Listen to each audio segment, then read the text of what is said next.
where we help professional services providers get better leads and more clients without spending more money on marketing or working harder.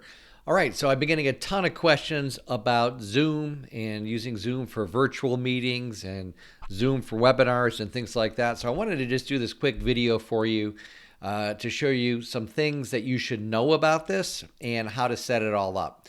So there is a difference between Zoom meetings and Zoom webinars. So with Zoom meetings, people can come on the screen, they can share their screen if you allow them to, you can see each other, they can unmute themselves, all kinds of different things. That's great for a virtual type of meeting, but it's not great for a webinar. For a webinar, you have to get the Zoom add-on. Right, so there's a Zoom add-on to be able to do webinars, and they have one that starts at 100 participants and another with the next level up is 500 participants. So just know those are two separate things. Now I've got both of them because I use Zoom for webinars as well as meetings. So I'm going to show you how to set up the meeting. So very simple. You go to your page and you click schedule a meeting. And then you're going to name your meeting, and we're just going to keep it called My Meeting, and we're going to make this Dave's Meeting. Okay. And now as far as a template goes, if you have a template already set up, so it's going to be the same every single time, you can use that, but don't even worry about that. Then you put in the date and the time that the meeting is going to be, the duration of the meeting, and how long it's going to be. Now, if it's a reoccurring meeting, like for example, I have a team meeting every Tuesday, then it's going to be the same link every single time. So you would click that. Other than that, you don't need to worry about it. The next thing is the registration area.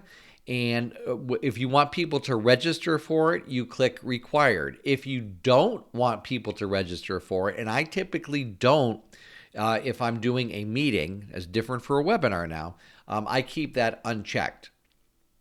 Now, here is what's important, especially with what's happening now. I would definitely click require a meeting password.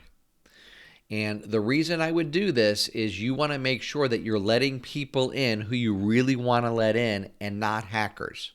So what's happening now, and this happened to a friend of mine, a hacker went in and started showing inappropriate videos during a very important meeting he was doing. So you definitely want to click meeting password, especially with what's going on right now. And then I always leave my video off because when I come on, I want to get set up, and I can always turn my video on during the actual meeting before the meeting starts, so I leave it off. That's really up to you. I always select both so people can call in over the phone or they can log in over the internet or both. And then I mute the participants upon entry. I do allow people to join before the host, okay, before I come on so they can join the meeting. And basically, then you can do record the meeting automatically, okay? So if you want to have a waiting room, you can enable a waiting room. Again, the way that I'm doing this is for people who I know or for meetings who I'm setting up with or for doing a virtual mastermind. So I don't really need any of that, okay? And so that's the only way that then you click save, and it'll just generate it for you, and then there's the link, and all you've got to do is send this link to people, or you can copy the invitation and all of this copies, and you can just copy and paste that and send to people. Now, again, I only use this if I'm doing a one-on-one consult with somebody, or if I'm doing a virtual mastermind with people who I know. Okay, and so they've paid money to be in a particular group, or we're doing a consult. For every other scenario, I do a Zoom webinar. So let me show you how to set up those webinars. Okay, so obviously you're going to have the Zoom add-on, and so you're just going to click webinars just like that. And then you're going to click schedule a webinar. It's really simple. And you're going to give the webinar a name and a description. Today's webinar. And we're going to pick a date and the time. It's very, very simple. It's not a reoccurring webinar. I almost always make my registration required because I do want people to register for the webinar so that I can send them reminder emails. I typically do not have a password for this. I keep the same settings here. I don't want my video when I go on, right? And then this is a really important section, the webinar options. If you're going to do Q&A, well, click Q&A, but always click Enable Practice Session because this allows you to come on the webinar, get your camera set up, make sure your audio is working properly and everything like that before you go live. If you don't click this, when you click Start the webinar, well, what happens is it automatically starts and you're on. It's like kind of my backstage.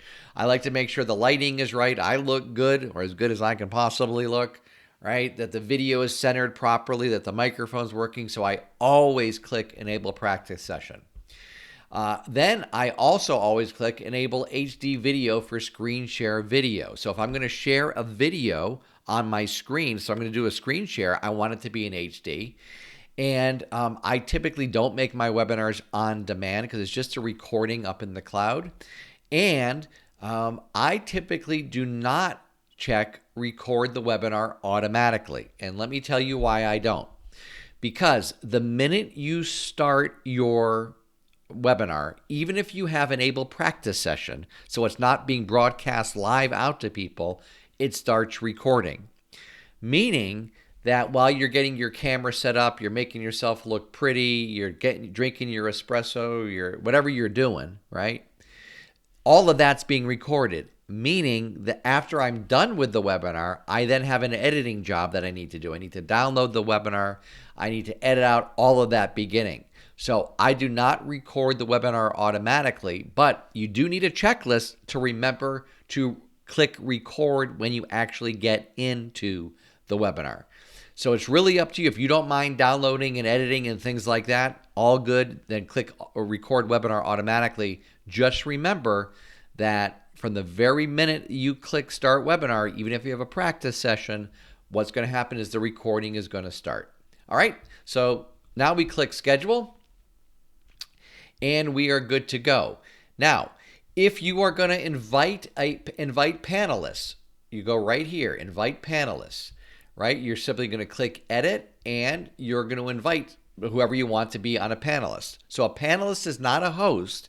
The panelist is a guest that you're having on that you're going to give access to. So for example, if I'm doing an interview type of webinar, then I'm going to select that. Then what you have is this is all already pre-programmed in here, meaning your webinar size. So you can have 100, 500, whatever it is. And this is the webinar registration link. All right. And again, it's the same thing as with a meeting. You're going to copy that and you're going to send that if this is how people are going to register. Okay. So this is an important thing, right? This is how people are going to register. They're going to go to a very ugly looking landing page and I'll show it to you. I mean, it's really not pretty at all, but it does the job. Okay. So I'll show you what their landing page looks like. We go up here. You'll see. So basically, this is all you get. So we're not going to get into how you integrate this with like Infusionsoft, Keep, or anything like that. For right now, this is just the basics of how to set up the webinar. Okay, so you've got your webinar registration page. And so when you send out your emails to people to invite them to come to your webinar, that's exactly what the link that you're going to send them. Now, here's what's kind of cool, which a lot of people don't use, is you could add in tracking links. So for example, if I'm posting this on Facebook, if I'm doing a promotion, I could have this as Facebook and it gives me a separate link.